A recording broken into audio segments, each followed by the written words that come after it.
Hi எல்லாருக்கும் வணக்கம். எல்லாம் எப்படி இருக்கீங்க? நல்லா இருக்கீங்களா? இன்றைக்கி என்னென்னா பச்சை சுண்டைக்காய் குழம்பு தாங்க. அதுக்கு தேவையான பொருட்கள் வெங்காயம், பூண்டு, தக்காளி, சுண்டைக்காய் எடுத்துக்கிட்டு எண்ணெய் ஊற்றி கடுகு போட்டு எல்லாம் போட்டுட்டேன். சரி, அதுக்குள்ளே நம்ம பாலெல்லாம் எடுத்து கட் பண்ணி ஊற்றிக்கலாம் அப்படின்றதுனால வெங்காயம்லாம் போட்டு கொட்டி வதக்கி எடுத்துக்கிட்டு அதையும் பார்த்துக்கிட்டு பால் எடுத்து நான் மேலே அழுக்காக இருக்கேன்ட்டு கழுவி எடுத்துக்கிட்டு அதை கட் பண்ணி ஊற்றி ஒரு பாத்திரத்தில் காய வச்சுட்டேன். கொஞ்சம் வெங்காயம் தக்காளி எடுத்து எடுத்து வச்சுக்கிட்டேன் நான் ரெடியாக. ஏன்னா பச்சை சுண்டைக்காய்க்கு வெங்காயம் தக்காளி அரைச்சி ஊற்றினா தான் நல்லாவே இருக்கும். ஸோ குழம்பும் நல்லாயிருக்குன்றதுனால அது நான் எப்பவுமே அப்படி தான் செய்வேன். சரி, நீங்கள் உங்கள் வீட்டில் செஞ்சு பாருங்கள் எப்படி இருக்குன்னு. அது மாதிரி ட்ரை பண்ணி பாருங்கள். சரிங்களா? பால் காய வைக்கிறதுக்கு தான் பாத்திரத்தை கழுவி எடுத்தேன். ஓகே, அதுக்குள்ளே எல்லாம் சாதம் ஃபஸ்ட்டே வடித்து முடிச்சிட்டேன்.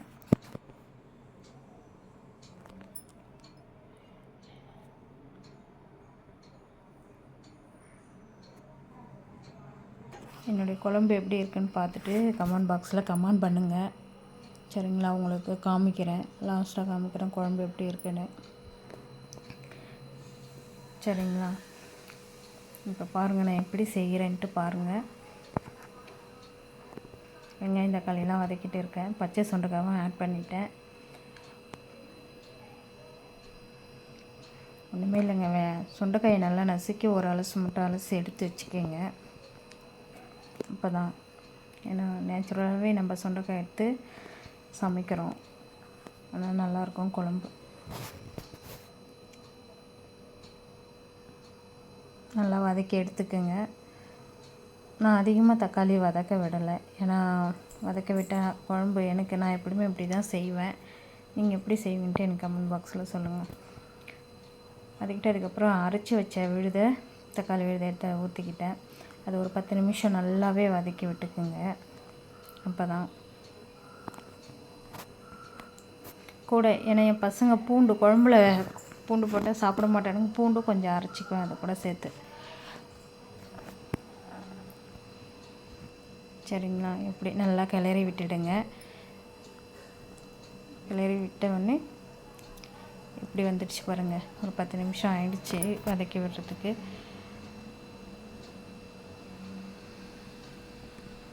உப்பு சேர்த்துக்கிட்டேன். உங்களுக்கு தேவையான உப்பு சேர்த்துக்கோங்க. சேர்த்து ஒரு கிளறி விட்டுடுங்க.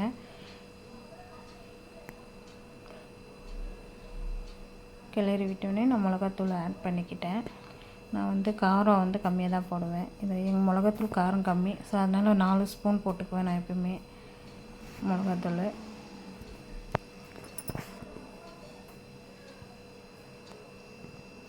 அது ஒரு மிக்ஸ் பண்ணி விட்டுடுங்க நீங்கள். அது ஒரு 5 நிமிஷம் இருக்கட்டும். அப்படி 5 நிமிஷம் இருந்தோடனே அப்புறமா தண்ணி சேர்த்துக்கலாம். நம்ம ஒரு 5 நிமிஷம் நல்லா கிளறி விட்டுக்கிட்டே இருங்க. நல்லா கிளறிட்டோன்னே மேலே எண்ணெய் பிசுக்கு மாதிரி வந்தோடனே தண்ணி எடுத்து ஆட் பண்ணிக்கோங்க. தண்ணி விட்டு நல்லா கிளறி விட்டுட்டேன். பாருங்கள் எப்படி இருக்குன்னு. ஒரு 15 நிமிஷம் நல்லா கொதிக்க விடுங்க. கொதிக்க விட்டு அதுக்குள்ளே சரி ஒரு காஃபி குடிக்கலாம் அப்படின்ட்டு காஃபி போட்டேன். நான் சூடாக இருந்துச்சுங்க, ரொம்ப முடியல. வீடியோ எடுத்துக்கிட்டே காஃபி போடுறேன்னா முடியல என்னால் ஒரு கையில் பால் எடுக்க. அதனால தான் என்ன காலையில் எழுந்திரிக்கிறோமா, பூஜை பண்ணிவிட்டு சரி ஒரு டயர்டாக இருந்த மாதிரி இருந்தது. சரி அதுக்குள்ளே ஒரு காஃபி குடிக்கலான்னு தான் காஃபி போட்டேன்.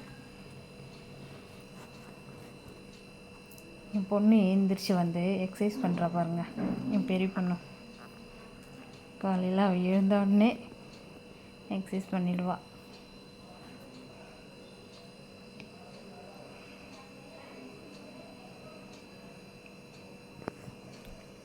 அம்மா எப்படி பண்ணுறது, எப்படி சொல்லிக்கொடு அப்படின்னு கேட்பா. தெரிஞ்ச வரைக்கும் நான் சொல்லி கொடுப்பேன், அவ்வளோதாங்க. ஸோ உங்கள் வீட்டில் உங்கள் குழந்தைங்க எழுந்தோடனே என்ன பண்ணுவாங்கன்ட்டு சொல்லுங்கள். அவள் பண்ணி முடிச்சுட்டு ப்ரஷ் பண்ண போயிட்டா.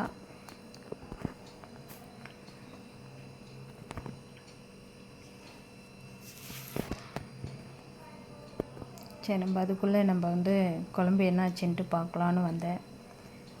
குழம்பு கொச்சிக்கிட்டே இருந்தது. ஸோ அவளும் முடிச்சுட்டு தியானம் பண்ணிச்சிட்டு கிளம்பிட்டான். வாங்க இப்போ குழம்பு எப்படி இருக்குன்னு பார்க்கலாம். புளி ஊற்றணும் இல்லைங்களா, புளி கரைசல் இருக்குது இல்லைங்களா, அதனால் கொச்ச உடனே புளி கரைசல் ஊற்றி விட்டுட்டேன். கொஞ்சம் அது ஒரு 5 நிமிஷம் கொதிக்கிட்டேன்ட்டு கருவேப்பிலை போட்டு ஆஃப் பண்ணிவிடுங்க. அவ்வளோதாங்க குழம்பு, பச்சை சுண்டக்காய் குழம்பு. ஏதோ எனக்கு தெரிஞ்ச வரைக்கும் எங்கள் அம்மா எனக்கு சொல்லி கொடுத்தது நான் வச்சுருக்கேன்.